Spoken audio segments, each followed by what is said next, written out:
Okay, Gatekeeper, Miss Lovin and I are currently undertaking Operation Piss Craig Kelly Off. He is at an open house, he's selling his house, and so we are going there now to plant an Azerbaijani flag in there. Hashtag Caliphate Craig.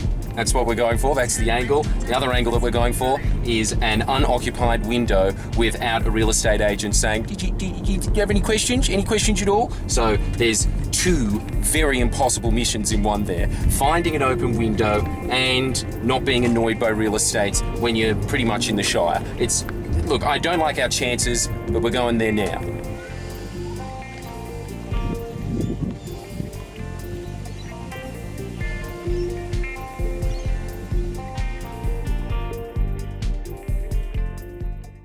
I tell you what, there is an uncanny coincidence with me rocking up at an MP's house and them wanting to quit or at least contemplating it. Now, I'm not saying that that is the straw that breaks the camel's back, but I am saying I think I'm a vampire. Maybe I'm dead and I don't know it. I never leave this room during the daytime, so I can't actually tell if I'm that susceptible to UV rays. I don't think I've aged in the last 7 years, and I'm only ever allowed in an MP's house if invited in.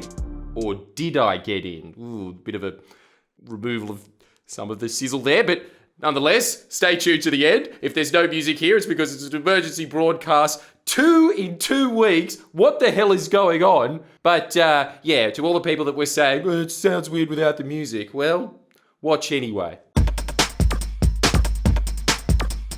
No, but seriously, sorry for another semi-edited video. It's just, when else are we going to use footage of me breaking into Craig Kelly's house? Legally. That's why it's just going to be a bit of a cutback on production. Except for my editor hates this so much. It's not even for selling shirts anymore. It's just because it pisses him off. Brush shirts available at FriendlyJordies.com. You're not going to do a visual effect. It's going to go and you're going to be halfway through getting changed. Yeah, so let's talk about Craig Kelly. Mr. Kelly, you know how we were just sitting there saying, oh, make sure that Caliphate Craig is a hashtag. Still make sure that it is. I wish I had my little hashtag model in front of me, but I don't. So we'll just, you know what it looks like. It's a hashtag. But I still want you to pursue with that nickname. But let's turn it into an endearing one, huh? Because now he's an independent. He's making it harder for the government. You know why he became an independent? It's because for the last 2 terms, the Wets have been trying to expel Craig Kelly. Now, this is all just from one of my sources giving me all the little backstory that I didn't know about this character that we were trying to create because we were in the process of doing it, and then he had to ruin our lives. Now we're just going to have to focus on Angus Taylor, who's not as funny. But before this, he was installed by Alan Jones. Isn't that incredible that that guy is kind of just the shadow emperor of the Liberal Party? And he was sitting there saying, yes, he talks about World War II as much as I do. Put him in.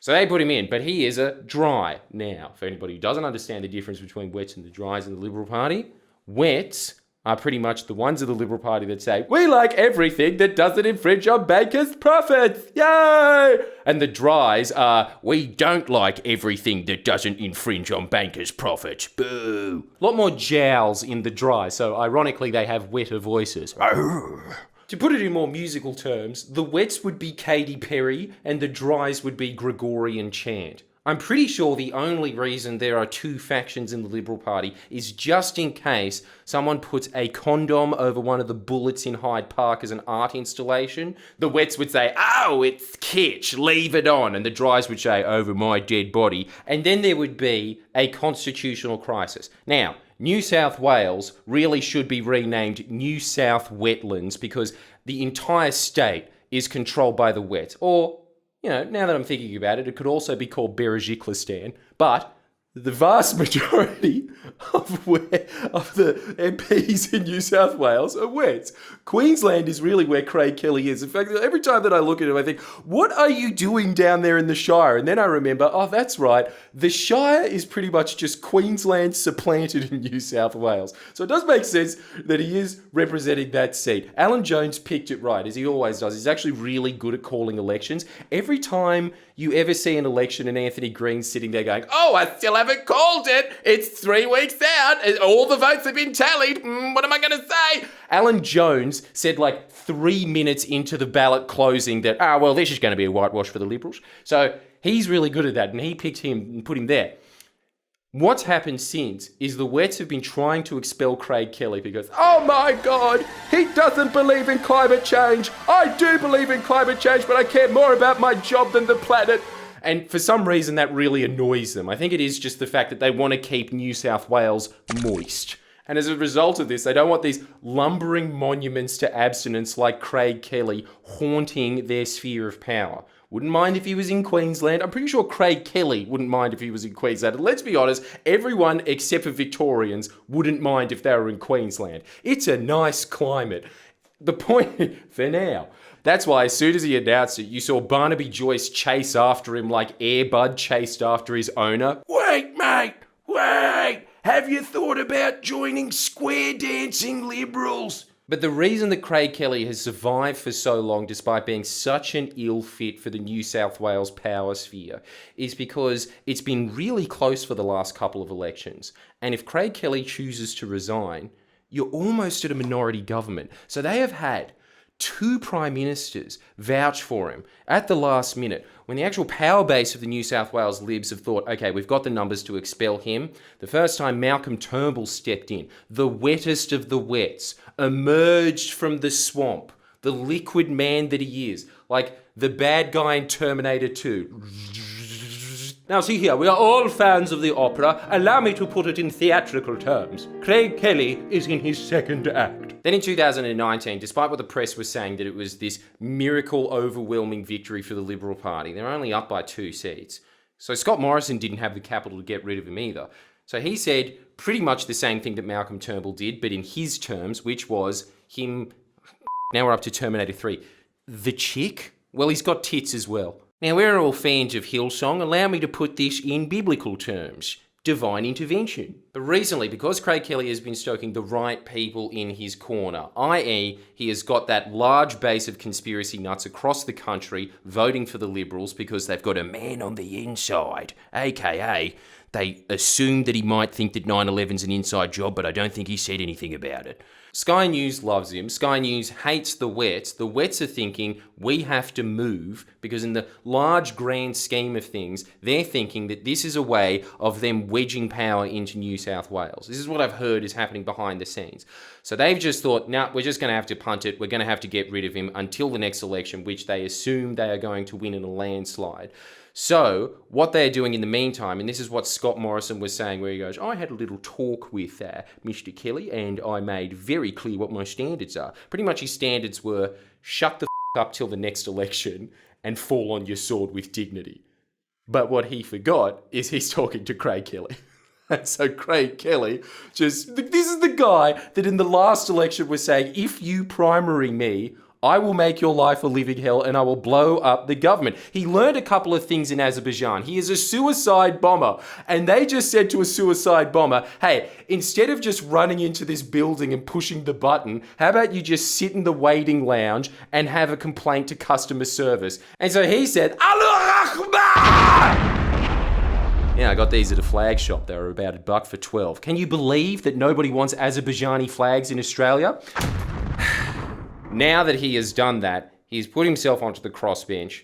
He's almost made the Liberal government a minority government. And he is saying that he is just going to be voting on conscious votes. In terms of supply, if you don't know what supply is, it's just money.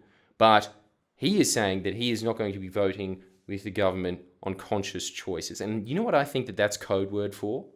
I think what he is saying is that if you don't play by my rules, it's Allahu Akbar time. He has made it much more difficult for the government to pass legislation. He's made it easier for the Labor Party to sneak through legislation. he has become way more powerful than he already was, and he has taken away a section of the Liberal Party vote that they're not going to get back. So I'm thinking that Scott Morrison would have preferred, especially in the last couple of weeks, for this not to have happened. Nonetheless, it has, and that's why I applaud him. That's why I want to keep the hashtag going, hashtag Caliphate Craig, but putting a positive spin on it, because he has turned the seat of Hughes into a caliphate. And in case you're wondering why I keep bringing up all these Quran references, well, you haven't checked out Caliphate Craig, have you? The video? No. Well, if you did check that out, you would know that the reference is to the fact that he went to Azerbaijan and said, wow, this is the most democratic society on earth, the one that releases its democratic results a day before the election. Yes, this is the same guy that goes on huge Facebook rants about how sheikhs should say Merry Christmas. Also, one of the most anti-Christian governments on earth is my favourite government. Even more favourite than the one that I got rid of, obviously, because I just blew it up. What I'm trying to say is, Craig, if I knew that you were going to sit on the crossbench and deliberately make it harder for the Liberals to govern, because let's just level with each other, that's exactly what you're trying to do here, and I applaud it, I probably wouldn't have snuck into your house. But here we are. No, here he is.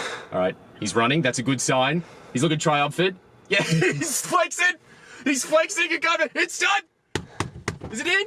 Yeah, we got it. Yeah! I haven't taken it down. They got it. Damn. I was waiting. For ages. I was waiting. They didn't take it down. They weren't taking it down. It just ran Like out and of subscribe. time. Bros videos, blow shirts available at FriendlyJordies.com. Thanks for watching. All time.